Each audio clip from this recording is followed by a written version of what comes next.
Okay, guys, welcome back. This week we're into Unit 3 of the lecture notes for food service management, and the topic is nutrition. So, we're going to talk about the importance of good nutrition, and we're going to talk about it as it relates to the food service industry from a management point of view. So, first thing we need to do is talk about some vocabulary or terminology with regard to nutrition. So, the first thing that we're going to talk about is calorie. What does that mean? A lot of people count calories and they don't exactly know what that means. So, calorie is simply a unit of energy, the measure of a unit of energy, and really that means that the amount of energy that it takes to heat 1,000 grams of water, 1 degree Celsius, and that is a kilocalorie, because the true calorie is the amount of heat that it takes to raise 1 gram, 1 degree Celsius. So we look at that multiplied by 1,000 as it relates to nutrition. So we're really looking at kilocalories. The next one is carbohydrate, and it is a group of compounds composed of oxygen, hydrogen, and carbon that supply the body with energy. And the energy that it gives you is 4 calories per gram. And try to remember that because we're going to go through the list of other nutrients and we're going to talk about how much energy they provide. So carbohydrates, 4 calories per gram. Carbohydrates are classified as simple and complex. So simple carbohydrates would be things like sugars, things that don't take sugar and some flour, refined products that don't take a lot of energy to break down to extract energy out of. So that's a simple carbohydrate.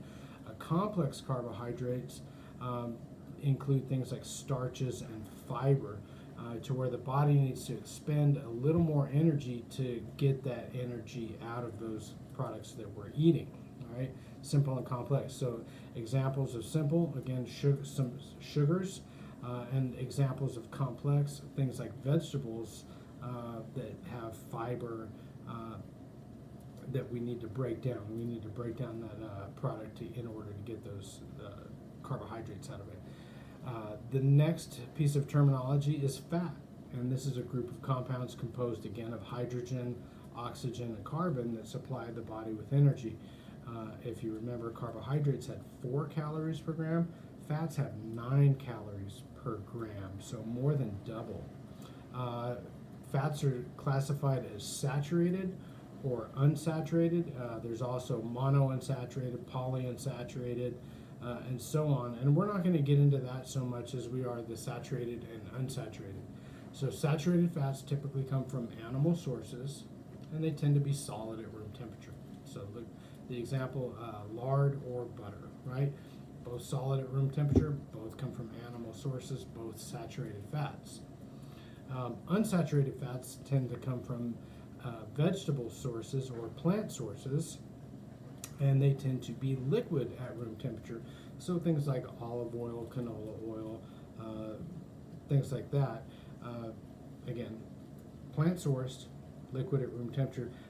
Now there are some gray areas. Coconut oil is one of them. Coconut is kind of almost saturated. The chemical makeup of it is a bit unique, but it tends to be a little bit healthier than butter or lard. Okay. The next piece of terminology is protein. So it's a group of compounds composed of oxygen, hydrogen, nitrogen, and carbon, proteins help with maintaining and repairing body tissues. And they are an alternate source of energy, so they give some energy, but they're really important for the repair of tissues, because as we move around in our daily lives, there's tissue damage, and that's what proteins are used to repair. And proteins are made of chains of amino acids, and from those chains of amino acids, they can be either classified as complete proteins or incomplete proteins. So complete proteins come from animal sources, and they are the only proteins that you really need to consume you can consume them by themselves, right? Incomplete proteins come from plant sources, and you need to combine them in the gut to form complete proteins. Those amino acid chains combine, form complete proteins in the gut, and then go on to repair the tissues in the body. That's one reason why vegetarians and vegans don't die, is because they're eating incomplete proteins together, and they form complete proteins in the digestive system to help them repair body tissues. And that's a really kind of neat factor of the mindset of vegetarians. Making that decision. If you're not smart about doing that, you can become malnourished or anemic from a lack of proteins. But there's so many incomplete proteins out there. That's why one of the reasons most cultures around the world have some sort of beans and rice dish, or legumes and grains, because those things, if eaten in conjunction with each other within about 20 minutes of each other, form a complete protein in the gut. So that's a really kind of interesting fact that's out there. The next one is fiber, also known as dietary fiber. These are indigestible carbohydrates found in grains, fruits, and vegetables. And really what all fiber does is aid with digestion. It helps keep your digestive tract cleaned out. A lack of fiber can cause all kinds of digestive issues. All right, so we've already talked about complete proteins. And remember, complete proteins come from animal sources, and that was the next piece of terminology. The next piece of terminology is dietary guidelines for Americans. And I want you guys to look up the USDA guidelines, as they have changed in the past couple years. So the numbers that I have are kind of wonky. They're not current. They're not. So, but that is just based upon the U.S. government's view of dietary guidelines. Now, if you go to other countries or other regions of the world, they may be either slightly different or substantially different based upon the population, the culture, and a lot of different factors. But and this is the 2005 guidelines, carbohydrates should supply 55 to 60% of total daily calories. Protein should supply 12 to 15% of total daily calories, and then fats should be limited to 30% of total daily calories. And remember, those are numbers from 2005, and they have been revised since. So the next piece of terminology is vitamins and then minerals. And I like to talk about vitamins and minerals together because oftentimes students don't really know the difference. So vitamins and minerals are compounds or nutrients that we need in very, very small amounts and really what they do is help regulate bodily functions, right? Whether it's breathing, respiration, heart rate, sugar, blood sugar, whatever the case is, vitamins and minerals help take care of that. A lot of it has to do, we get most of what we need from our daily food, especially if we have a balanced diet. A lot of people are very adamant about taking vitamin and mineral supplements. And I'll leave that to each of you to figure out if that's the right decision for your life. So vitamins are compounds present in foods in very small quantities. They do not provide energy, that's very important, but are essential for regulating body functions. Minerals, and let me go back to vitamins. Vitamins are organic, right? That means they come from living sources. Okay, whether it's plant or animal, right? Vitamins come from there, right? Minerals, so they're organic. Minerals are inorganic, meaning that they come from the earth, right? And they are inorganic micronutrients necessary for regulating body functions, and things like tooth structure, the building of enamel, and things like your nervous system. You need trace amounts of minerals to help with that, all right? So we just talked about that terminology, and we're going to dive a little deeper into the 6 basic nutrients, right? And we just finished talking about these, but we're going to go into a little more detail. So carbohydrates are a major source of energy, along with providing fuel for physical activity. They power the body's involuntary functions, including heartbeat, breathing, and digestive process. Food sources for carbohydrates include grains and grain products, vegetables, fruits, legumes, dairy, sugars, and then carbohydrates should supply 40 to 60% of the daily caloric intake. Protein, skin, muscle, and bone depend on dietary protein for normal growth, development, and maintenance. That's that tissue repair we were talking about. Getting enough protein is rarely a problem in industrialized countries, such as the U.S. Complete proteins from animal sources contain all of the amino acids your body will need, meaning some amino acid. Incomplete proteins are from plant sources, meaning some of the amino acids are missing, and when you eat them together, they form that complete protein in the gut. Lipids are fats, and they can be seen as dietary enemies, but they are not. They're necessary for the body's normal functioning, but in small amounts. Americans especially eat way too much fat, and you can tell just by their waistlines, and I count myself as one of those. All fats are not equal, right? So choose healthy, unsaturated fats. Yes, butter tastes great, but too much of it, you start to see some health consequences, and we'll talk about that in a little bit. Vitamins, we just finished talking about vitamins and minerals. And then water. Water is the last of those 6 nutrients. So I'm going to run through that list again so you have that. This will be on a test. Proteins, carbohydrates, lipids or fats, vitamins, minerals, and then water. All right. Why water is a dietary or a nutrient, one of the 6 basics? Well, because we're more than 60% water, right?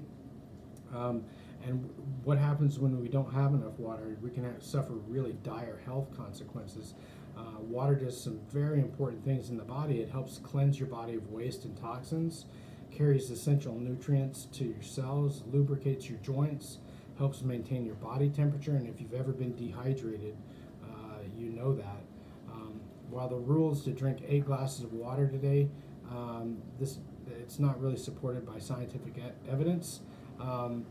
If you really need to kind of base that on your urine output, you don't want, and I know this is kind of awkward to be talking about, and it says here in the notes, if your urine output is about 6 cups per day, your urine is slightly yellowish to clear. If you don't often feel thirsty, your water intake is likely adequate. So you got to kind of listen to your body on that. Oftentimes the foods we eat contain a lot of water, and so we may not feel thirsty, and some people drink just tons and tons of water all the time. You got to listen to your body.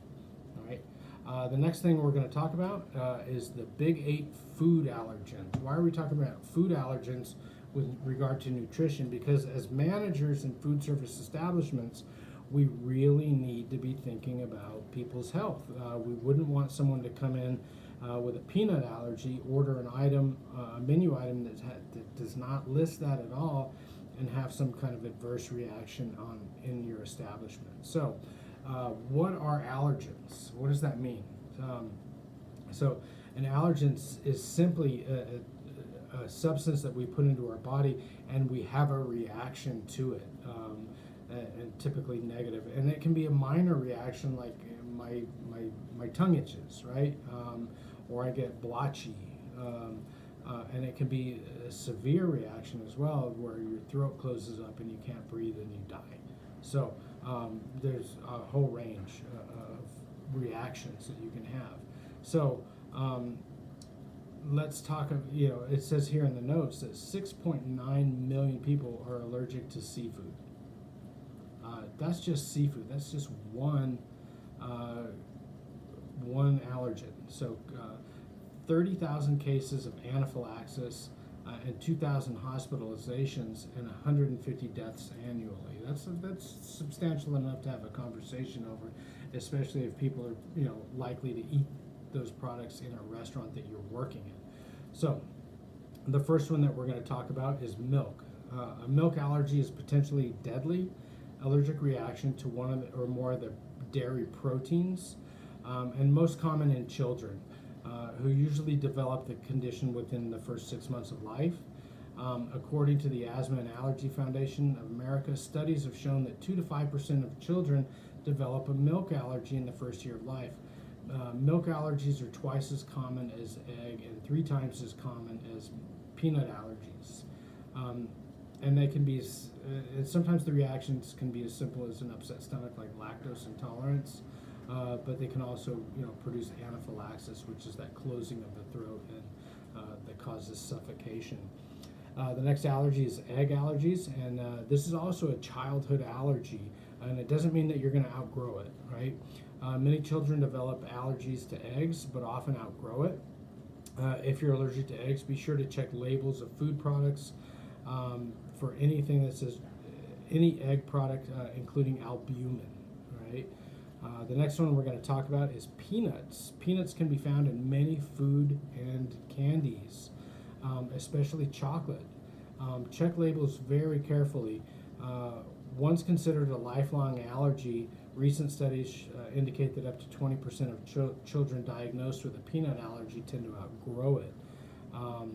And they can be hypersensitive to it. And peanuts can cause severe reactions. I developed a peanut allergy in my 30s, and I can't eat them.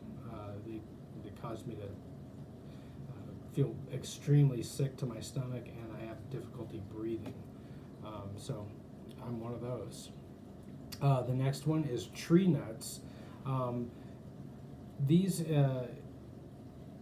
So tree nuts are just that. They come from trees. Peanuts are a member of the legume family, the bean family, and they grow underground. So, strictly speaking, they're not truly a nut. But tree nuts can include peanuts that have been deflavored and with a nut oil like pecan or walnut. Tree nuts, just another category of allergen. And they can cause very, very severe reactions, and epinephrine should be carried in EpiPens. Same thing for peanuts. Fish is the next of the big 8 allergens.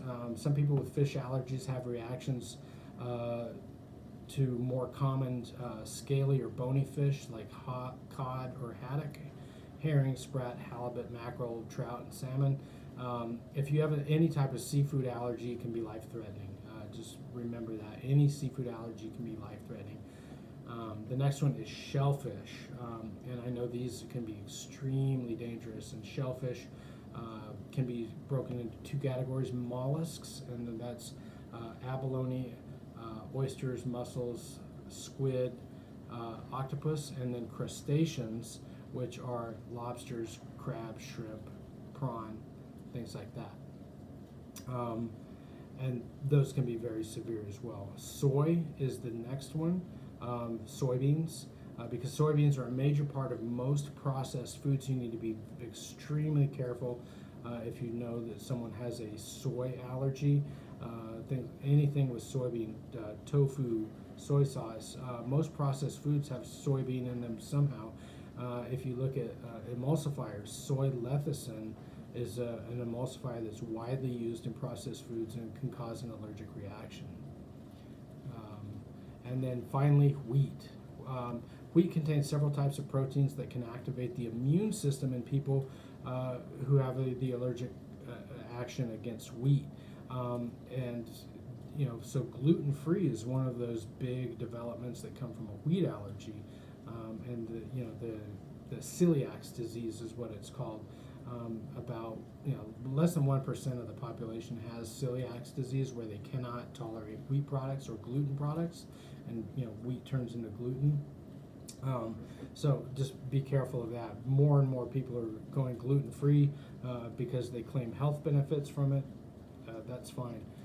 Let's talk about some products that have wheat in them that you may not know. So wheat and flour, obviously, but wheat germ, wheat starch, bran, modified food starch, gram flour, farina, spelt, and semolina all contain wheat products and can cause an adverse reaction. So again, let's go through the big 8. This will be on a test too. So milk, eggs, peanuts, tree nuts, fish, shellfish, soy, and wheat. Okay? So next thing we're going to talk about is contemporary diet concerns, right? I want you guys to think, and we'll talk about this in our class meeting, what are some contemporary diet concerns around nutrition, right? And we're not talking about types of cuisine, but we're looking at it from the nutritional standpoint. So reduced calorie diets, right? So healthy options is really important. Looking at cooking methods, right? That's another one. Steaming, light saute, getting away from all the saturated fats and cholesterol. Sodium, reduced sodium diets, especially with people with hypertension or high blood pressure. Diets that are concerned with food allergies, like we just talked about. Vegetarian and vegan concerns. Organic. All of these are contemporary diet concerns.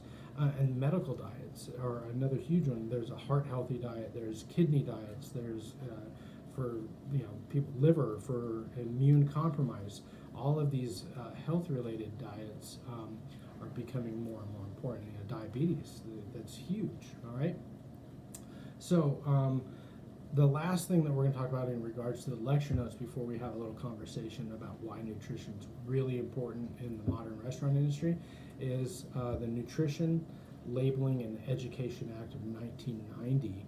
And this requires nutrition labeling for most foods and authorizes the use of nutrient content claims and appropriate FDA-approved health claims. So the Food and Drug Administration regulates health claims and nutrition labeling on foods. So before 1990, you could kind of say whatever you wanted on food packaging.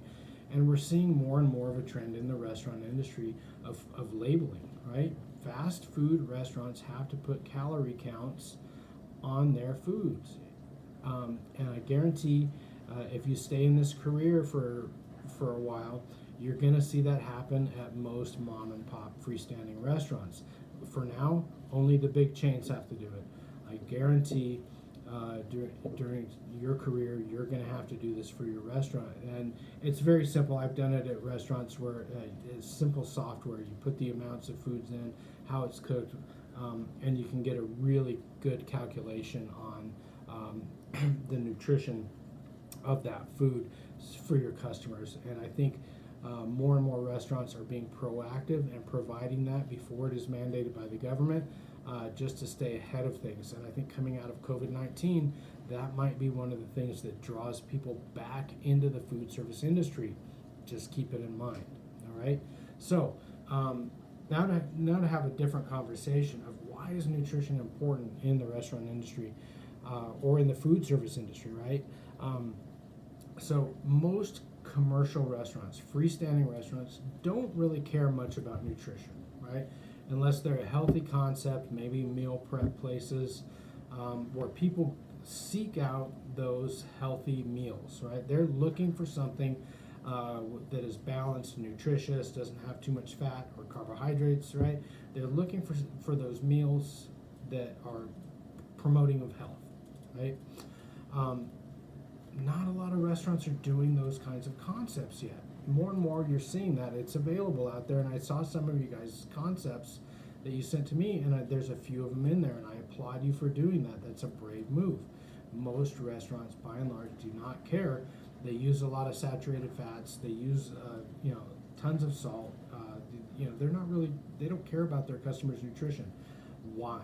Why is that? Well, those customers have a choice in the market to go there order that food or not. That makes perfect sense. So if I'm looking for healthy options, I might go get a salad one day, but if I want a greasy slab of pizza the next day, I can go do that, right? I can moderate my own intake of food and select those options as I like, right? That's why most commercial restaurants are not really concerned about the calories that they're putting in food. But if you see some of the calorie counts, even in like a regular hamburger, excuse me, they can be astronomical. You can get an entire day's worth of calories from a lunch at Whataburger, right? You know, that 2,500 calories, you can get it in one meal at Whataburger, okay? And I'm sure if you ate that every day, you might start feeling the consequences. That's why most commercial restaurants don't really pay attention to that, because we have the freedom of choice as customers to frequent that restaurant and to order what we like. They're not going to tell you as a customer, we would never tell customers, hey, you're too fat. You can't order that. You wouldn't be in business long. However, more and more the market is supporting those places that have the healthy concepts that people are seeking out. Now, onto the other side of the equation is the non-commercial food service industry, right? Remember, non-commercial are things like hospitals, jails, prisons, schools, workplace cafeterias, things like that. Nutrition is paramount in all of those kinds of settings. Why? Because oftentimes, be it a hospital, a school, whatever, or a jail or prison or a workplace cafeteria, oftentimes those meals that are served to their customers are the only meals that those people have access to. It's the only food that those people have access to, right? So especially in the cases of hospitals, jails, and prisons, right? They need to be concerned with the nutritional content of that food, right? That is the only nutrition that those guests are getting, or whether they're a guest in a state prison or a guest in a hospital. No one wants to be there, but the food needs to be nutritious. So that's really a huge shift from the commercial restaurant side. We need to be 100% concerned about the nutrition that we're feeding our guests. Does that mean that the food has to be bland and flavorless, colorless, whatever? No, not at all. And if you've spent any time around hospitals lately, hospitals are it's a business model. However, the food service side of the hospital is secondary to the healthcare side, and it needs to be supportive of the healthcare side. The food service does. So nutrition is huge in the non-commercial food service industry. They're not there to make a profit on the food. They're there for another reason, be it education, confinement, right, justice, or healthcare, whatever the case is. So just keep that in mind when moving forward and talking about nutrition in the food service industry. All right, thank you guys, and we'll talk about this more in the weekly meeting. Let's jump into the project assignment for the week really quickly. Okay, so I did put off the job description for 1 week because I wanted you guys last week to focus on your target market demographics, that market survey of the competition and your demographics. So this week you're going to be doing a couple of things, right? So you're going to finish out your marketing plan, and that marketing plan is going to be based on your demographics and your competition. You're going to figure out, how am I going to get the word out about my business? Now, marketing is not always advertising, so you're going to come up with strategies for advertising, for social media, and for community outreach, right? And I've put some notes in the assignment that I want you guys to be thinking about for in-house marketing and outside marketing. So for in-house, you may have t-shirts that you print up, or bumper stickers, or pens, or sticky notes, or whatever stuff you're giving away, loyalty programs. Those are all great in-house marketing tools. Or 2-for-1 sales at dinner. The Chili's 2-for-20 thing. It's a great marketing scheme, and then you advertise that, and it gets even bigger, right? So marketing is not just advertising. So I want to see how you're going to handle social media, advertising, and community outreach, because That's becoming more and more important in the food service industry these days, okay? And you're also going to write job descriptions for one management position and one non-management position, and you're going to write a posting as well. So the job description is we want to put in as much information about what that position does on a daily basis, right? So for your management position, you may be, checking the schedules, ordering products, seating guests, following up on complaints, all of those things. For a non-management position, it's going to be clock in, get to my station, get to the station. You're going to, prep for lunch until 11 o'clock and then set up your station, on and on. So all of those duties that are, as much as you can get in there, is including who you report to, maybe what the physical requirements of the job. For a non-management position, someone who's putting away orders maybe needs to be able to lift at least 50 pounds, right? That's really a good one. Maybe for your management position, you want computer skills. So be thinking about those things and bring the questions to our weekly meeting on Tuesday so that we can have this conversation. So you're going to create the job description, which is a one-page paper of all of the duties of that job, including reporting who they report to within the organization, and who they're going to be working with, and so on. And then the job posting, which is no more than 2 paragraphs, and this would be something that you put on either a social media platform or give it to a recruiter for a job board or a job fair. So no more than 2 paragraphs of trying to get the right candidate in for that job. So if you've ever looked for a job, you read job postings, and if it's more than 2 paragraphs, you're like, oh man. So keep it short and concise as opposed to that job description. So you're going to write one for management position and one for a non-management position. All right? Okay, thank you, and we'll talk to you during the class meeting. Let me know if you have any questions.